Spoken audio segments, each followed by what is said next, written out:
আসসালামু আলাইকুম আমার প্রিয় বন্ধুরা এবং আমার যারা শুভাকাঙ্ক্ষী সকলকেই ঈদ মুবারক। আজকে আপনাদেরকে ঈদের শুভেচ্ছা জানানোর জন্যই আমি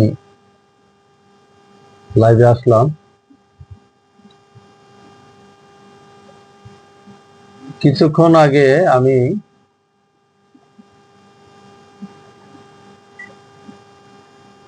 ঈদের নামাজ আদায় করে বাসায় ফিরলাম। আমাদের এখানে দুইটা জামাত হয়, প্রথম জামাত সকাল 7টায় এবং দ্বিতীয় জামাত হলো সকাল 9টায়। তো আমাদের এখানে দুইটা জামাত হওয়ার পিছনে যে কারণ সেটা হলো আমরা একটা কেমিক্যাল ফ্যাক্টরিতে চাকরি করি। আমাদের এখানে শিফট ডিউটি চলে, আমরা 3টা শিফটে ডিউটি করতে হয় আমাদের। আর আমাদের যে ফ্যাক্টরি সেই ফ্যাক্টরি 24 আওয়ার্স রানিং অবস্থায় থাকে। কাজেই আমাদেরও 24 আওয়ার্স ডিউটিতে লোক থাকতে হয়। যেহেতু আমরা শিফটে ডিউটি করি এই জন্য মর্নিং ইভিনিং নাইট এভাবে পালাক্রমে আমাদের ডিউটি করতে হয়। তো যারা আজকে মর্নিং ডিউটিতে যাবে তারা সকাল 7টার জামাতে নামাজ আদায় করে 8টায় ডিউটিতে গেছে এবং গতকাল রাত্রে যারা ডিউটি করছে তারা আজকে সকাল 8টায় একটা গ্রুপ যখন যাবে তখন তারা আসবে।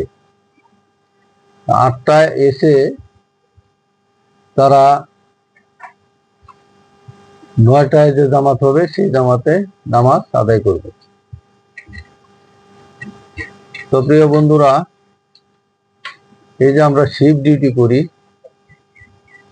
এটা এবং ঈদের দিনও আমাদের ডিউটি করতে হয়, এই ব্যাপারটা আসলে শুনতে কেমন লাগে? এটা যখন আপনারা শুনেন তখন হয়তো আপনারা মনে করেন যে আসলে একটা অমানবিক একটা ব্যাপার স্যাপার, ঈদের দিনও ডিউটি করে। তো যাই হোক বন্ধুরা, আসলে আমাদের ডিউটির ব্যাপার নিয়ে আমাদের মনে কোনো কষ্ট নেই। এই কারণেই কষ্ট নেই যে আজকে এত একটা ভালো কোম্পানিতে আমরা চাকরি করতেছি, আজকে শিফট ডিউটি করতে পারতেছি বিদায় আজকে পরিবার পরিজন নিয়ে স্বাচ্ছন্দ্যে সচ্ছলতার সহিত ঈদ উদযাপন করতে পারতেছি। ঈদ মানে আনন্দের, যদি আপনার অর্থনৈতিক সাপোর্ট থাকে। আর এই অর্থনৈতিক সাপোর্ট কোত্থেকে আসবে? এই অর্থনৈতিক সাপোর্ট আসবে আপনার চাকরি থেকে, আপনার কর্মস্থল থেকে।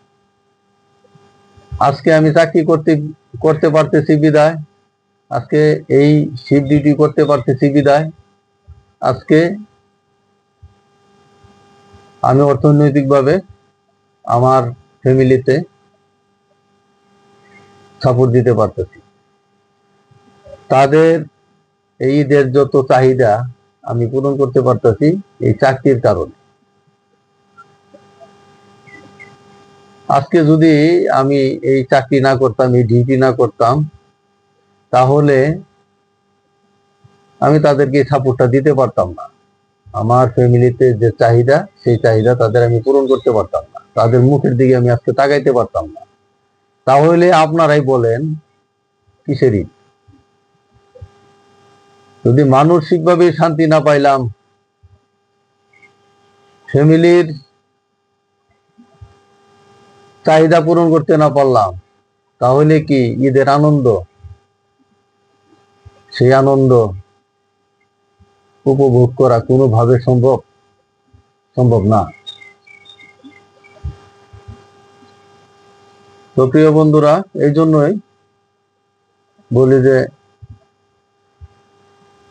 ঈদের দিন ডিউটি যাই থাকুক না কেন, তাতে মনের মধ্যে কোনো রকমের কোনো কষ্ট আসে না। যারা আমরা এই সেক্টরে চাকরি করি, কারোই আমার মনে হয় আসে না। যাই হোক বন্ধুরা, আমার আসলে চাকরির ব্যাপার নিয়ে আপনাদের সাথে অনেক কথা বলে ফেললাম। আসলে আমাদের লাইফ স্টাইল, হ্যাঁ, কিরকম এটা একটু বোঝানোর জন্য বলা।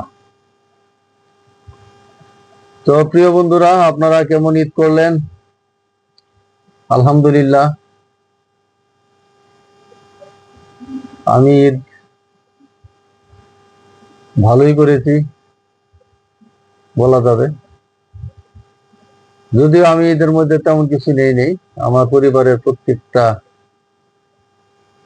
লোকের তাদের চাহিদা ইনশাল্লাহ আমি পূরণ করতে পেরেছি। এই জন্যই আমি আনন্দিত, এই জন্যই আমি খুশি।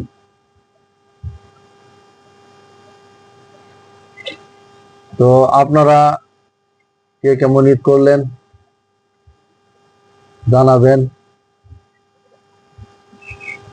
সবচেয়ে বড় একটা দুঃখের ব্যাপার হলো, আসলে না বললেই না, যে দেখেন আমরা বাংলাদেশে আছি, আমরা আল্লাহ তাআলার রহমতে আমরা অনেক ভালো আছি, অনেক ভালো আছি।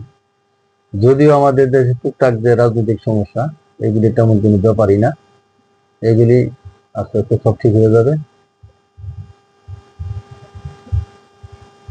তো আমরা যদি বিশ্বের দিকে তাকাই, তাহলে আপনারা দেখবেন যে গাজার মতো, গাজার মতো যে দেশগুলো, যে মুসলমানদের উপরে অত্যাচার, নির্যাতন, নিপীড়ন, হত্যাযজ্ঞ চলতেছে, ওই দেশের মানুষগুলো না খেয়ে অনাহারে মারা যাচ্ছে,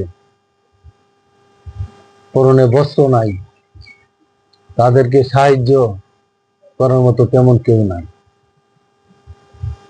ওই দিন ভিডিওতে দেখলাম যে একটা বাচ্চা, সে ঘাস খাচ্ছে, ঘাস, ছোট্ট একটা বাচ্চা, খুব কষ্ট হয় তাদের জন্য।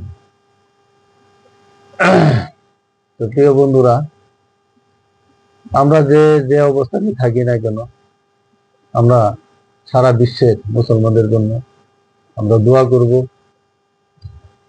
আল্লাহ যেন তাদেরকে হেফাজত করেন, তারা ভালো থাকেন।